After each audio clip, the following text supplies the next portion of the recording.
Hey, Craig Gordon here with the Forest Service Utah Avalanche Center. We rolled up to investigate the site of yesterday's tragic avalanche fatality.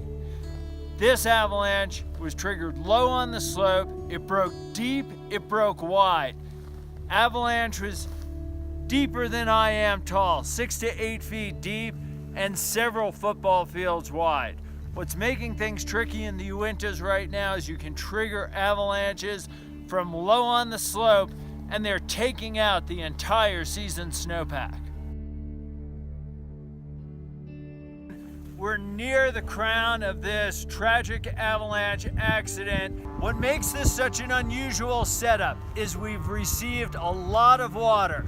So maybe 36 inches of snow with 3 inches of water and day after day after day of sustained southerly winds.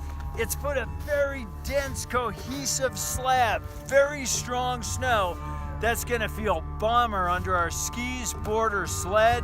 The problem is that is all resting on this very weak snow near the ground. Once you collapse the slope, it's game over. You pull the rug out from underneath, and now the entire mountain is crashing down on top of you.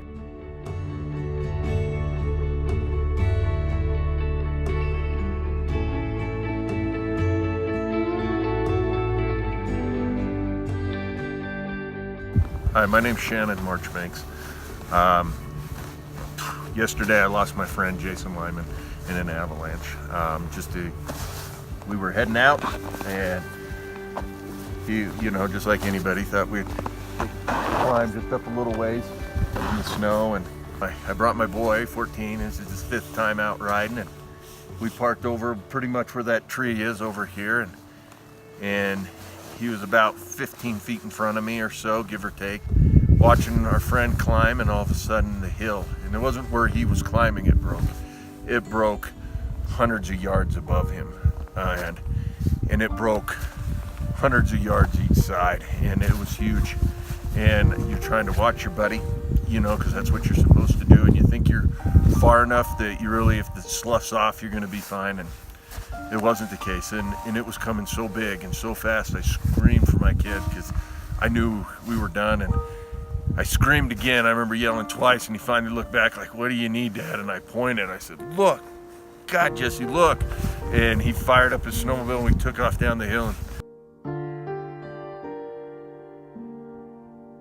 And when he was hill climbing, I could, even if it was way above him, he still, the snow must have shifted because he knocked off. He saw it coming, and you could see him turn out, and he still got knocked off. And I tried to watch him, but like I said, we were trying to run for our lives, and there's 15 feet of snow where we were sitting, and extended out another 30 feet, 50 feet past. And so we zigzagged, and we were trying to search off the hill from where we seen him fall off the sled last, and hell, he was over here, and it pushed him out over here, and it was actually one of the last places we searched. It probably took 15 minutes before I finally got a signal, and then when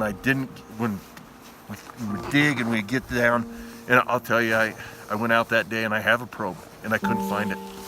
I couldn't find it for the last 2 weeks, and I just thought, we're not going to be in the hills. I don't need to bring my probe. And I'll tell you, it kills me. This is the day before, and all night. 2 great guys that came up, and they had a probe, and it was kind of amazing. Didn't have a beacon, they had a probe, and we hurried up. And when they pulled the probe, I bet you it was within a couple of minutes we found him. It was like my trench that I dug. I was 2 feet away, but they hit him and found him when we dug him out. And I don't know, it took probably still 5-10 minutes to dig him. And then we went into CPR, and I don't know how much detail you want on that. What's your main message? Yeah, what do you want to tell other snowmobilers right now? Man, none of us are an exception, and my friend, he feels like shit. I get to go home. My son gets to go home. He don't go home. He's not going home. He's dead. There's no back. I'm on the phone. I'm warm. I'm with my family. I got my kids. And she called me and said, "Hey, what happened?" I had to tell her. And then she has to go up to Evanston because she wants to see her husband. That's not fair. My wife gets me. My kids get me. His doesn't.